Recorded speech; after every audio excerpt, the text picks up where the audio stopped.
Hello and welcome to Rev Sports. Last night, India steamrolled Pakistan. Not a surprise at all, going by the gulf of quality between the two teams. And of course, now the rivalry, that is no longer a rivalry, goes from 7-0 to 8-0. No contest at all from the Pakistan team, and India completely dominated throughout all phases of the game. I am Gargi Raut, and joining me today is Ashok Nambudiri. And in this show, we're looking back on India's games so far in the T20 World Cup. Three games, and out of those three, two have been on very tricky surfaces. But one thing that this Indian batting lineup has shown us is that they can adapt wherever and whenever. Ashok, I'll start with you. Wankhede was a tricky wicket. Colombo was a tricky wicket. If you look back on the Wankhede game, there was a batting collapse at the top of the order. Surya Kumar Yadav, the Indian skipper, comes in and saves the day with an 84 not out innings. Yesterday it was Ishan Kishan, and then later it was recalibrated once again by Surya Kumar Yadav, Tilak Verma, even though everyone said that that was a very slow innings. Later, Rinku Singh and Shivam Dubey came in and accelerated exactly when the game needed to be accelerated. How do you look back on how the team has performed so far?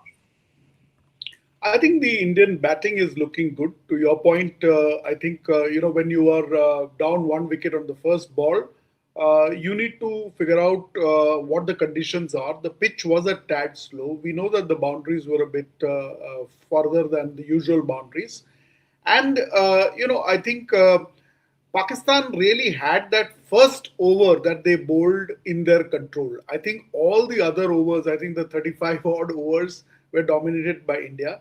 But in that one over, they had that semblance of a chance, I thought, in terms of their spin bowling attack. But I think they made some very strategic mistakes. But we'll come to that. But as far as the Indian batting goes, I think at that point of time, Ishan Kishan, of course, got us off to a rocker of a start. But I think the team calibrated very well, taking it deep, building up the partnership, understanding that the conditions are going to be difficult. The ball, as we saw, was kind of gripping, and not really coming onto the bat. And therefore, when you look back in retrospect, I think that innings, that partnership between Tilak Verma and Surya Kumar Yadav actually was, well thought out tactically out there in the middle, adapting to the conditions, and then saying we will take it deep.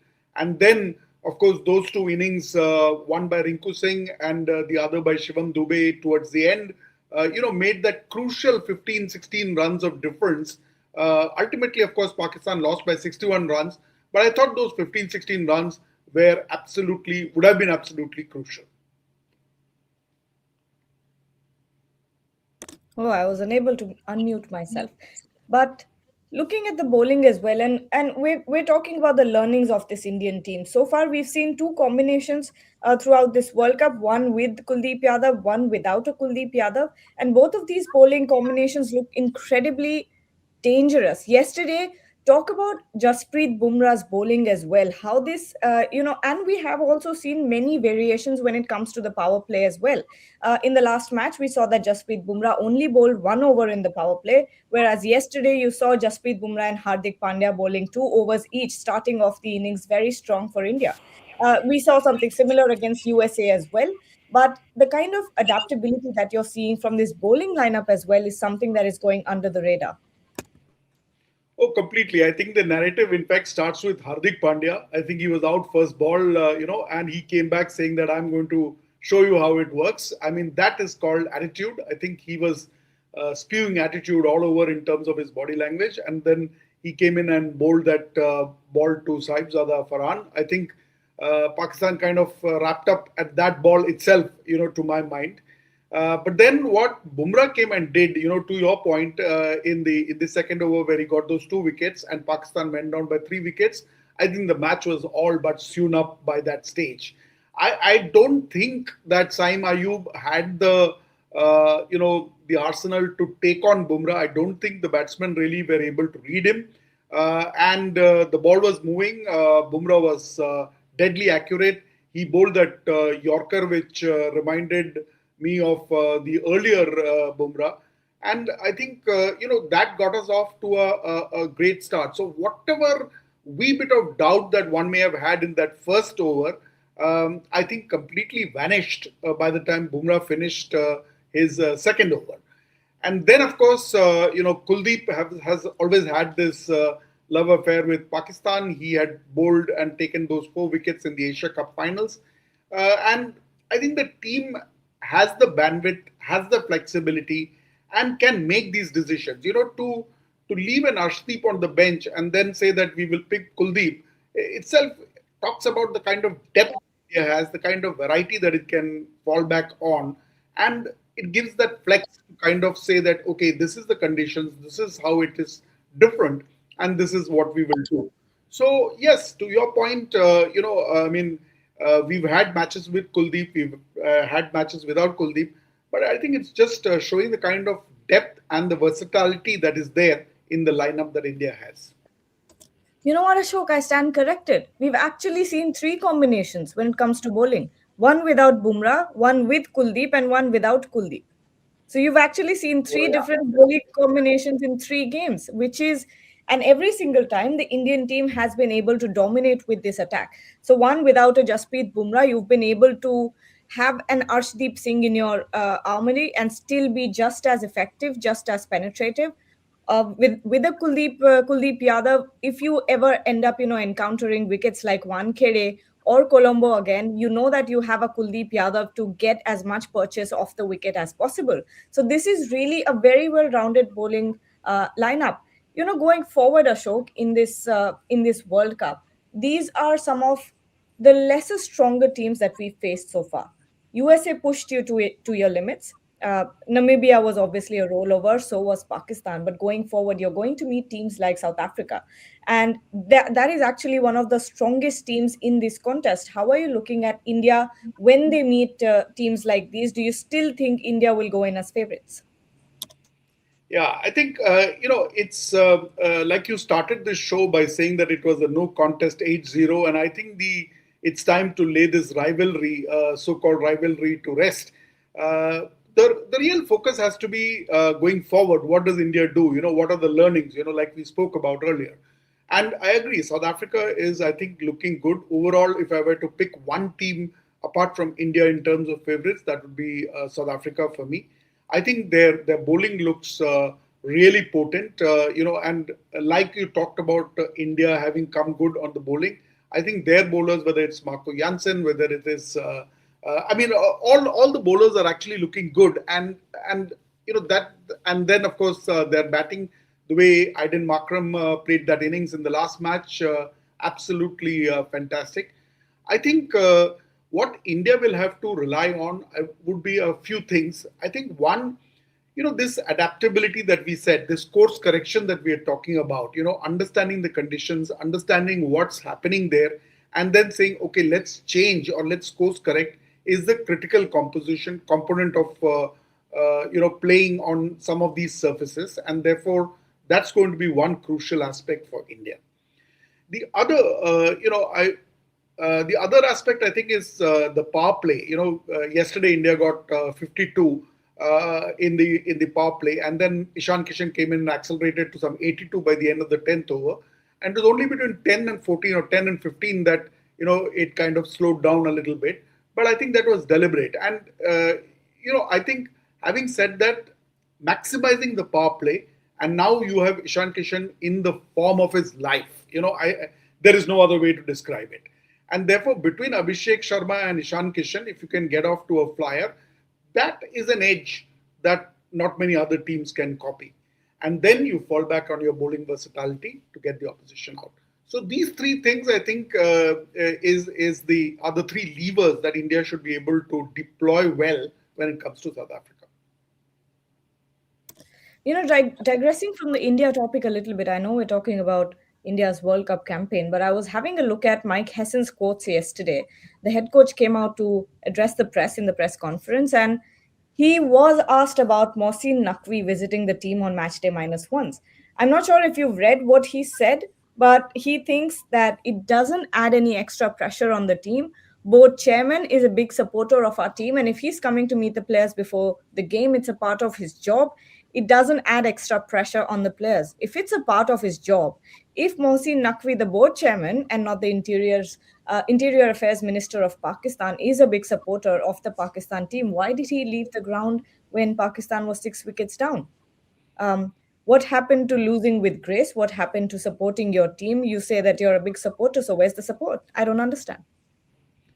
Absolutely. I think Mike Hessen, I did read that, and I think Mike Hessen is just being charitable to Mohsin Naqvi there. I think, I completely agree. I mean, if you're coming in to support your team, and if the team doesn't do well, then you would expect that you kind of take the bullet and stay till the end and, stay the course with the team. To leave, by the time the sixth wicket is down is indicative of, where he's coming from, what the intent is.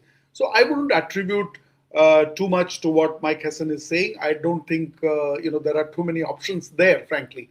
But I think if you really objectively look at it, I mean, this is a big match. It is a rivalry. It is a pressure cooker situation. There are expectations. Fans are coming in from various parts of the world to watch, and the whole world is talking about the India Pakistan rivalry. The players are going to be under pressure. And then on the night of the match, we saw it even in the Asia Cup. And I think the tension in the Asia Cup was a few notches higher. At that point of time, you'll remember, Gargi, we were at the practice sessions and he entered the practice arena. And the kind of tension was palpable. And, it would have rubbed off on the players.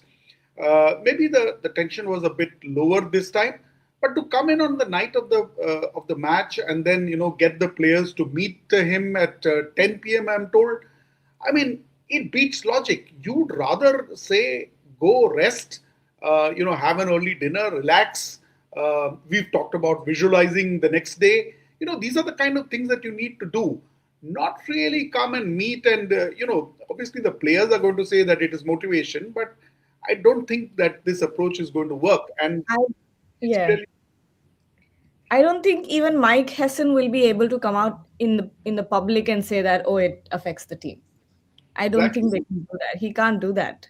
That's the thing. And we've been talking to Pakistani journalists, Ashok, throughout this entire build-up of the T20 World Cup when Pakistan Cricket Board was, talking about boycott and selective participation. And throughout this entire debacle, Pakistani journalists have told us that they have been shackled, that they cannot speak out or they'll lose their jobs or they'll completely lose their livelihood. So this is what the situation is like in Pakistan. I don't think Mike Hessen, as much as he wants to say that Mohsin Naqvi needs to stop doing this, he won't be able to. As simple as that.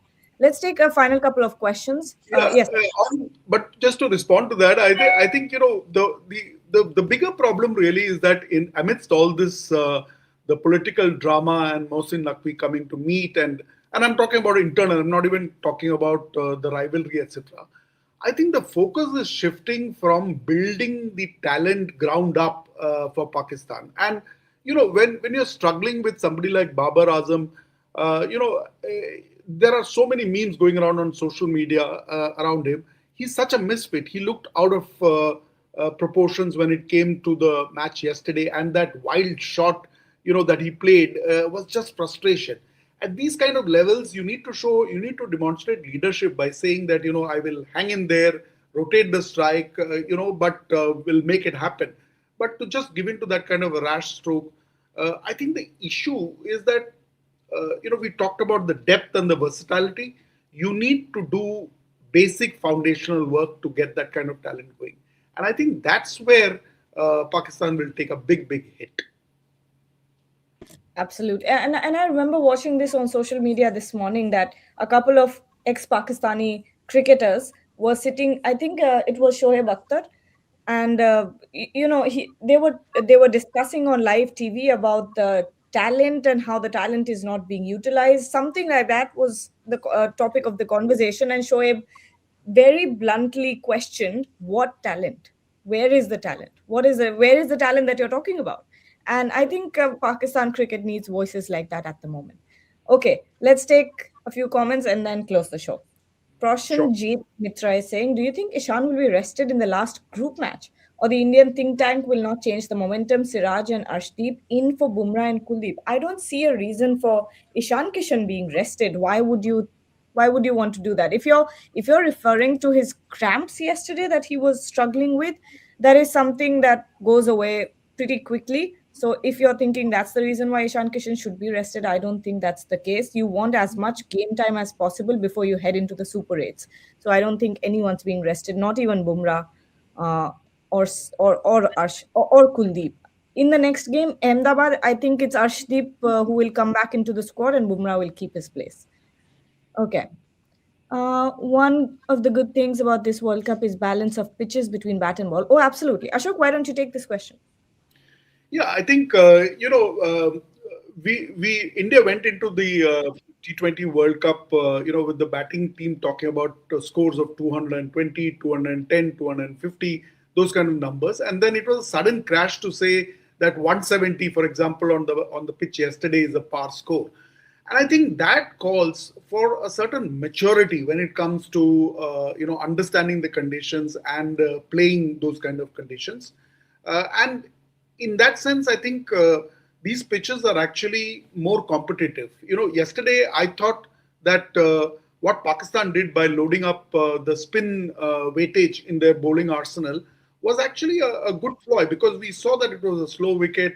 People were kind of holding back on the pace, and there was a fair bit of turn also. We did notice that when we saw the match from the stands, and I think it gives something for the bowlers as well. Later on, when Bumrah and Hardik came into bowl, also I think they got quite a lot of purchase, and I think these kind of conditions make these kind of pitches actually make the games far more competitive. Right. More questions here. Talent in Pakistan system, but talent in Pakistan, but no grooming system. Agreed. I would agree. In fact, I think it's not perhaps a dearth of talent. It's about how you groom them, how you shape them, how you identify them, and how do you kind of give them big match exposure. Okay, let's see some more questions. Abhay is saying that the Indian team needs to work on fielding. A lot of mistakes. It may cost India. I think apart from that Kuldeep Yadav moment, nothing really happened. I don't recall any stumble or dropped catch. Dropped catch, definitely not. But I don't recall India going wrong with runouts or something like that. Nothing happened. Yeah, no, nothing really. I in fact thought that towards the end with that over to Rinku Singh, I think it was a brand of aggression really towards the end, and Jack and perhaps they got Ringo. a little tinge carried away, but not really. I think in terms of catching fielding, can't really talk about any blemishes there.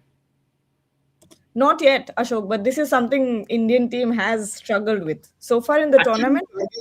yeah. If you go back to the Asia Cup, if you remember all those comments about T. Dilip and the feedback and the discussions that we had, especially on high catching, and Yes. we kept wondering whether it was an issue with the lights. That No, could be something. it happened in Delhi as well. It happened in the South Africa series. It happened in the New Zealand series and the Australia series as well.